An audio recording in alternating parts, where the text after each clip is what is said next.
Hi everyone, it's me. I want to bring to you today an idea that I've been thinking about for a little while. And it's an interesting concept. Please bear with me. It's going to be a long video, but it might be worth your while.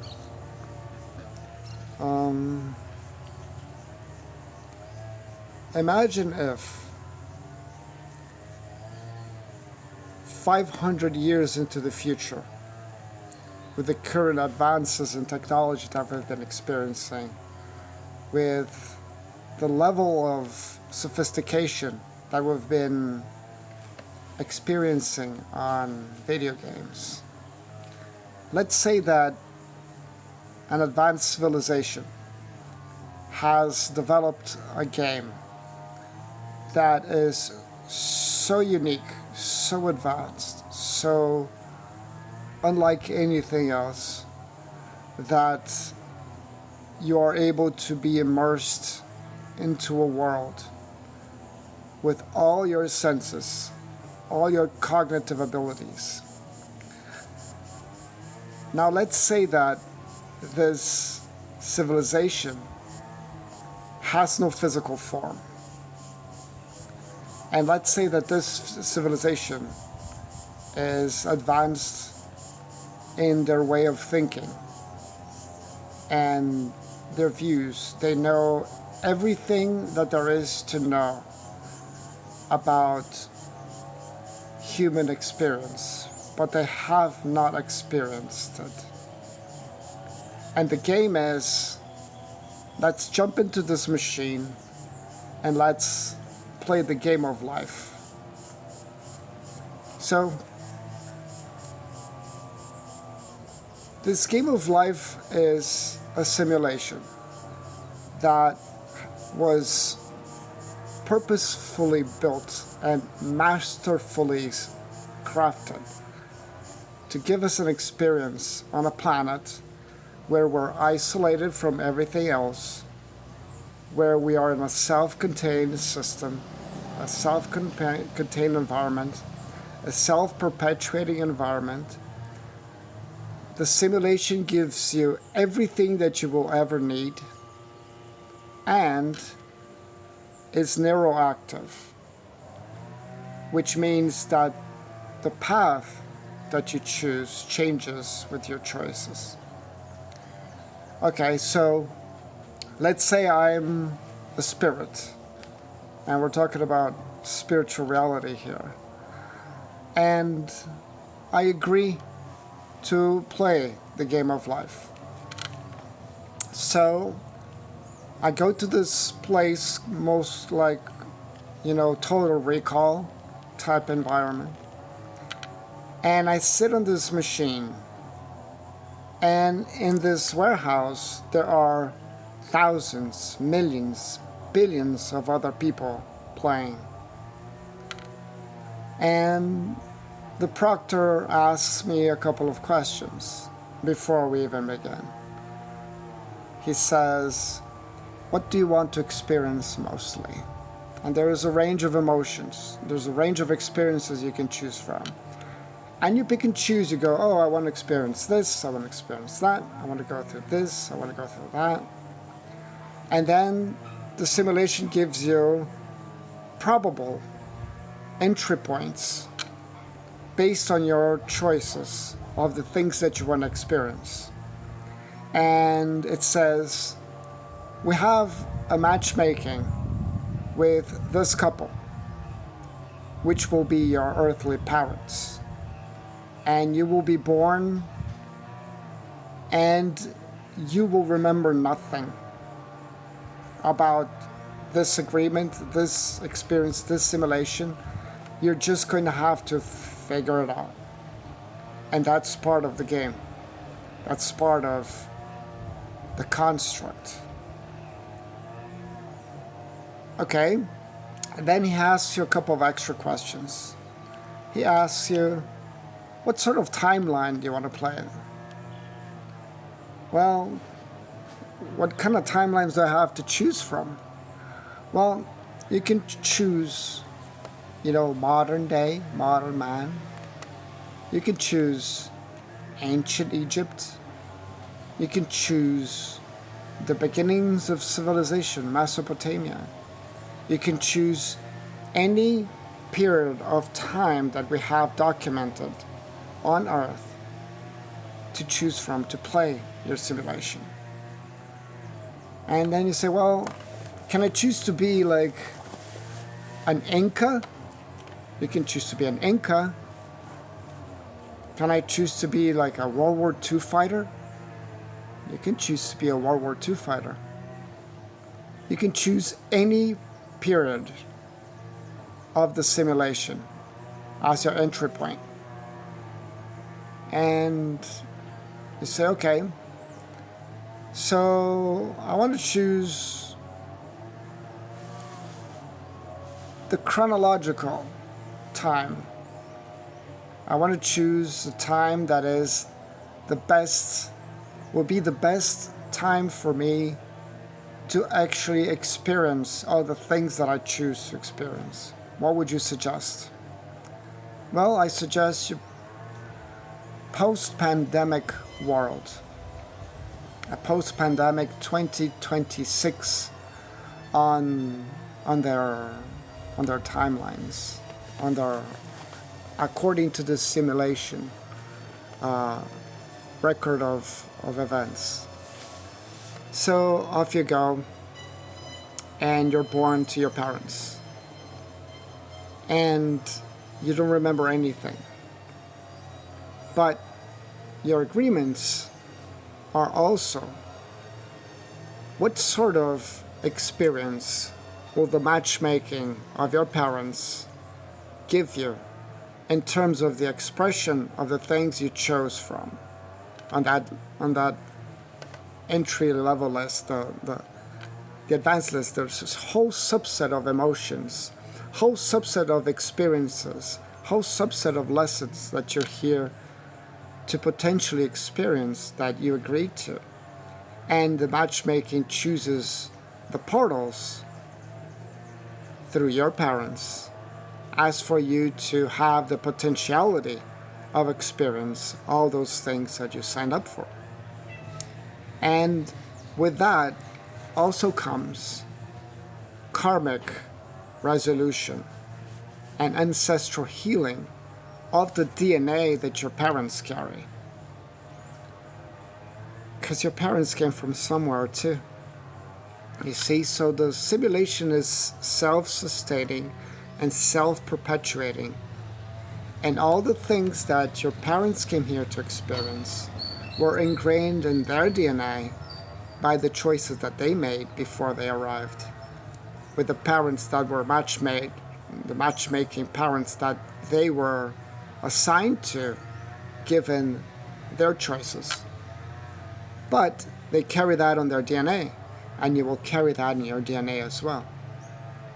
So the potentiality of the experiences that you will have are based on the potentiality of the experiences of your lineage. Okay. So what if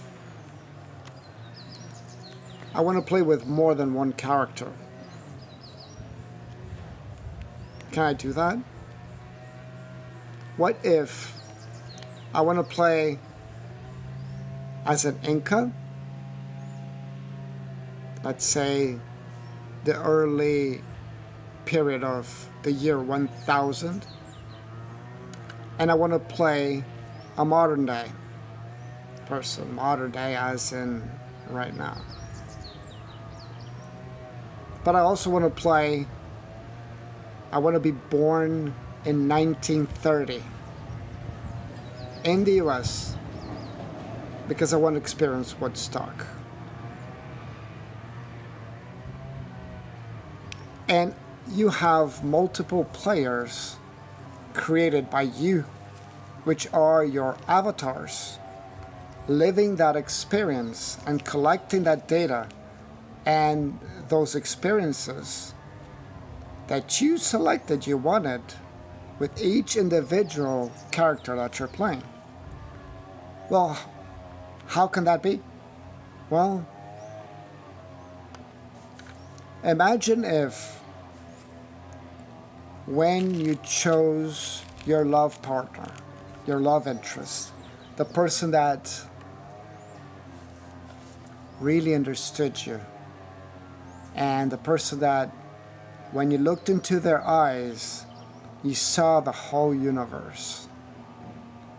That person could also potentially be an avatar of the person who's playing the game. That's why you have so much connection, so much affinity, because you're literally the same person, the same entity, the same energy, just cohabiting in two different avatars. So is this a love story? Well, I'm not here to talk about love. Not in this video.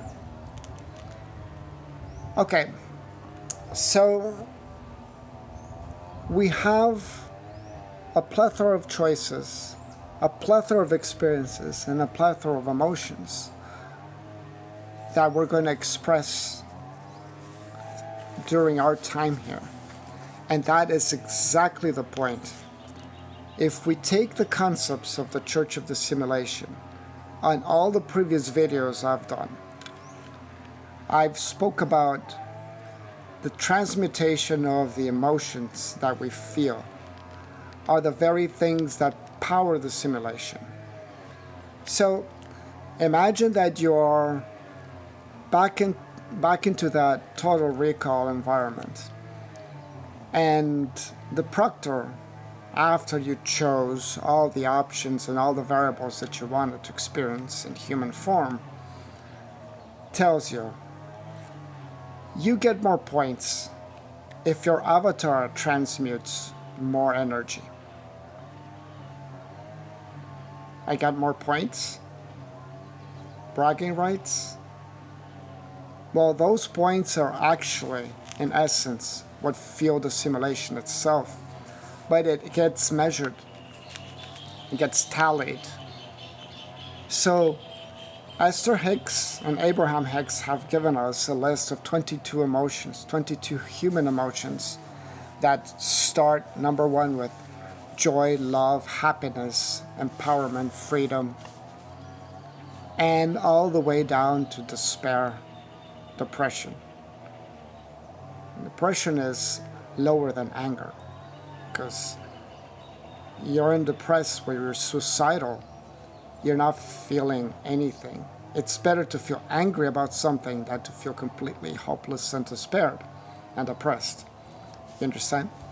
Because it's about the energy flow that's flowing through you and your understanding of the game and the experiences that you manifested.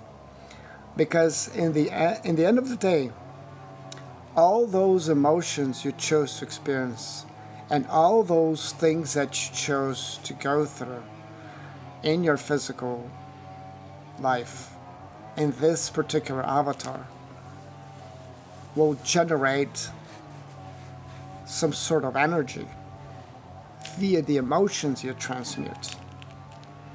And those emotions are the very thing that we're here after. As Bashar says, life is meaningless. It is you that give it meaning. And you give it meaning through thought, and thought is the precursor of the emotion. That's why you can climb the emotional scale using thought about any subject. Think about this.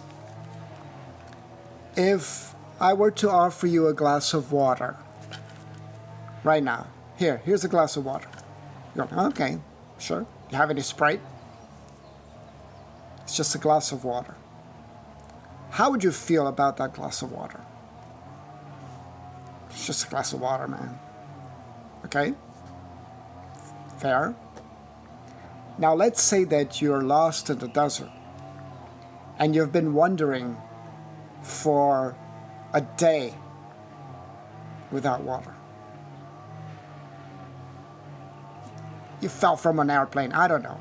It's a hypothetical example. And you stumble upon a guy with a camel. And he sees you and he says, "Are you lost?" "Yes, I'm lost. Can I offer you a glass of water?" How would you feel about that glass of water in that circumstance that you created? Probably different than me offering you a glass of water right now. And concurrently, let's say that you are in Tibet visiting a deity, and this person grabs a cup of water, blesses it, puts it to his forehead, and offers it to you. And you're there in a ceremonial hall, you're on your knees, and this enlightened being offers you a glass of water. How would you feel about that water then? It's just a glass of water, but your feelings make it so. It's your thinking that make it so. Hence your feelings. It's how you feel about something, how you think about something. Okay.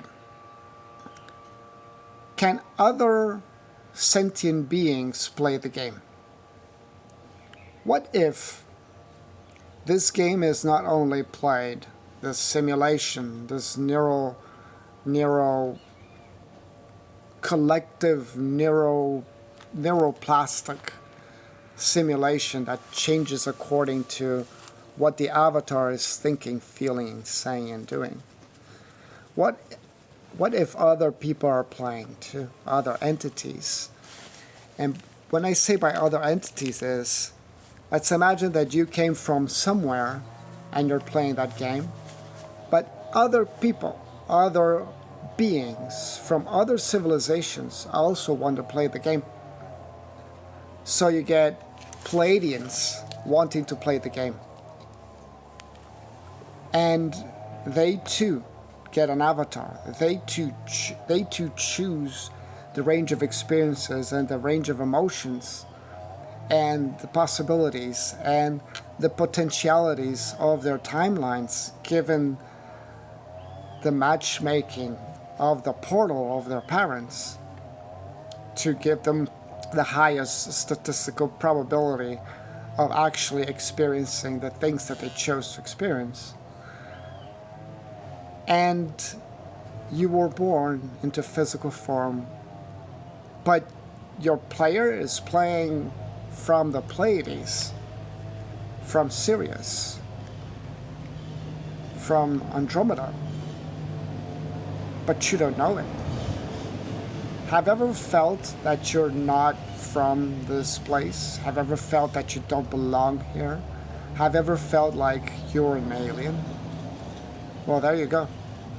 Maybe you are.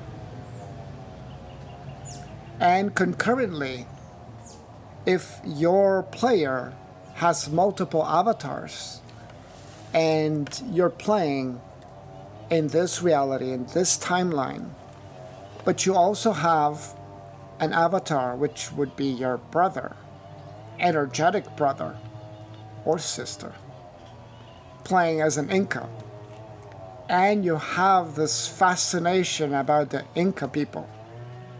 You just can't get enough of the Inca people. It's because the two timelines, first of all, they're parallel. And the avatar that's playing the Inca and the avatar that's playing you belong to the same source. They have the same energy. That's why there's so much linkage between you and your Inca brother.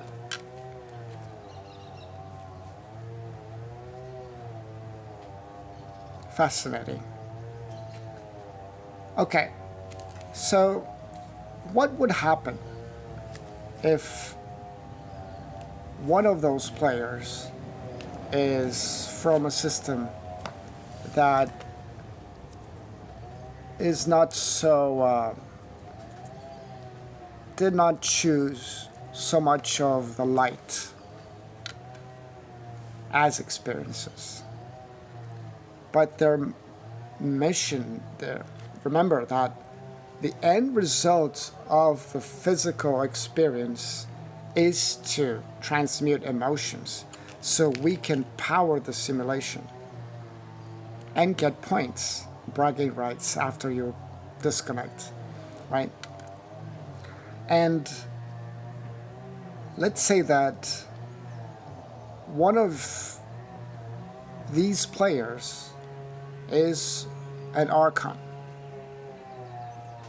and their purpose is to summon an experience and generate in other people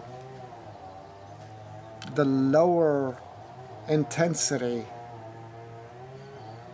emotions on the scale. For anything from boredom down, that's their focus. Most particularly fear. And that's what they chose.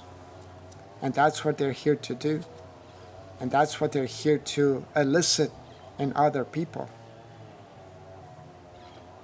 You see, it's not only the emotions that you transmute yourself, but the emotions that you elicit in other people. And yes, I'm talking about the light and the dark here. The light side of the Force, the dark side of the Force. We've all seen Star Wars. If you haven't, I would highly recommend it. Okay, so every time you go to sleep, you disconnect, uncouple, almost like an avatar from the movie, from James Cameron, Avatar. You disconnect and you go back to where you came from. And of course, ruminations of the subconscious are playing, so you're entertained while you're sleeping. And your player that is disconnected from your presence at that moment, and randomness is being generated in your sleep so you can think you're doing something.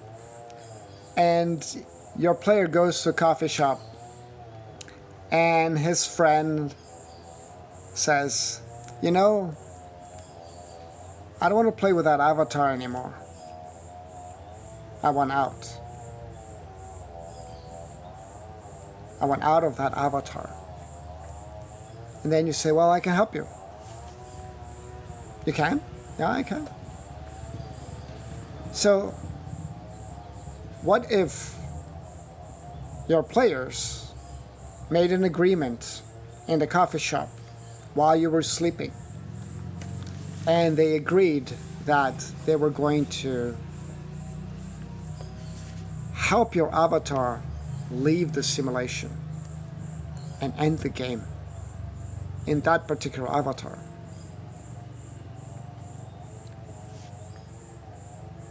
An accident?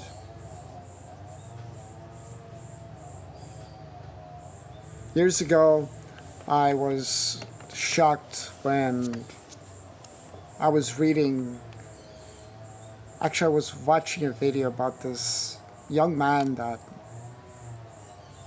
I don't remember his name. He was building his car, his dream car. He had a Toyota Supra, and he was working on his car every weekend. He was saving money, borrowing money. He was building this car, rebuilding this car. And one day his car was done. It was perfect. He took it for a stroll, and as he's going down the highway, in the opposite direction was coming a bank robber that was running away from the cops. And the robber just decided to cause a head-on collision with that gentleman, killing him instantly. And you think, how on earth can something like that happen?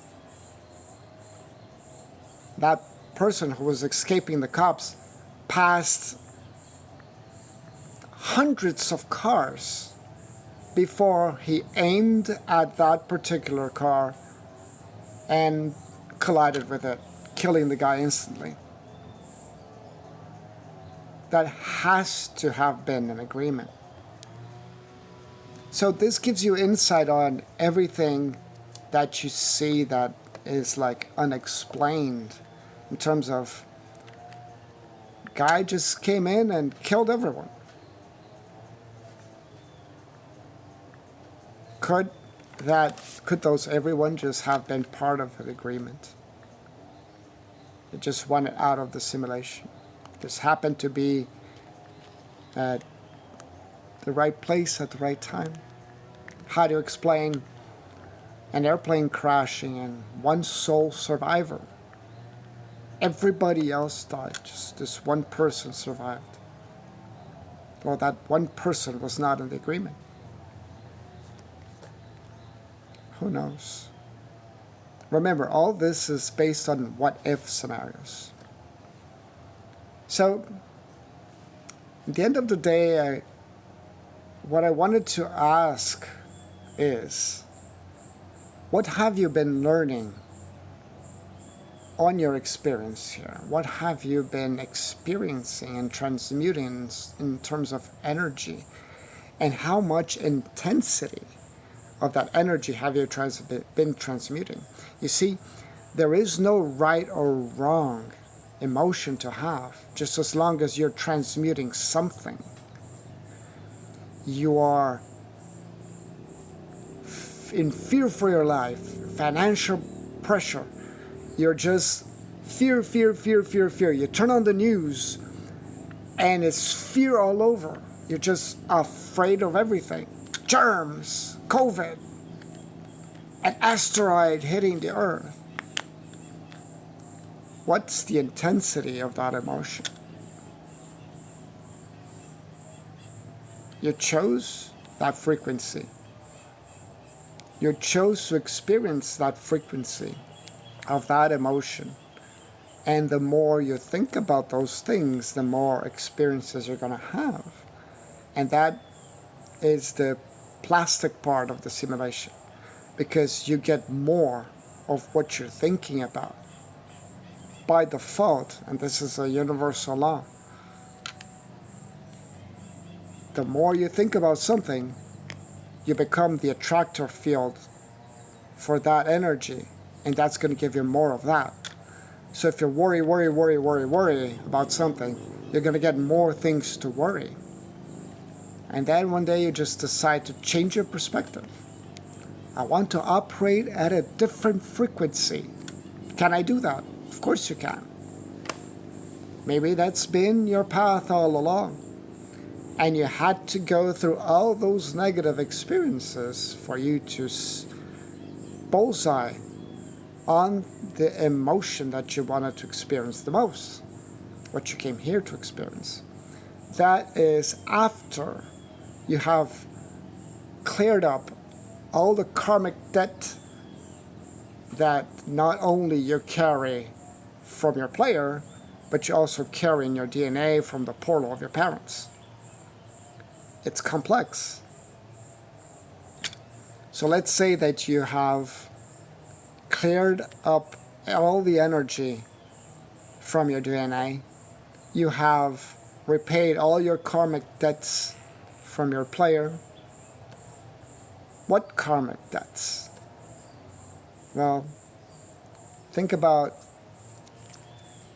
the agreement that your player made with the other player to terminate the simulation for that avatar. Isn't that something you have to be indebted for? Do you think that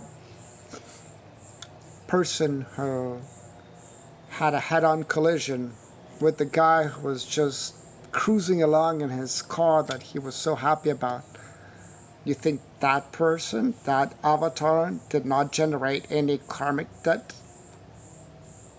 from his actions? You see? So, it's the yin and the yang. Everything is connected. And everything is part of the whole. And everything pulls everything else. So this video right now is important. Because if you're listening up until now, it's been half an hour. If you've been listening so far and you're with me, You are not the same. I am not the same. Because we're here right now listening to this, thinking about this, and pondering, what can I change about the way that I think that will give me different emotions to experience?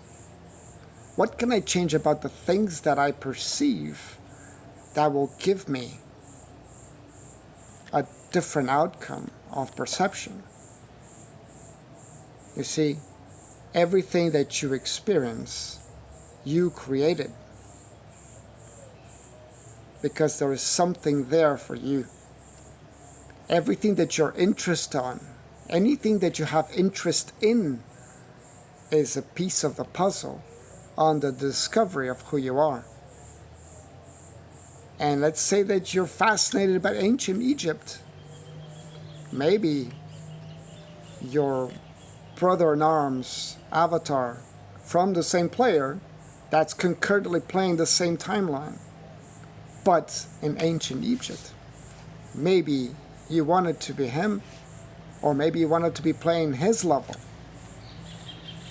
But the choices and options available for the things that you wanted to experience at his level are not offered at your level.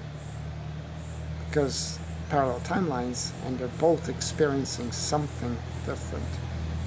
But they're all united by something larger.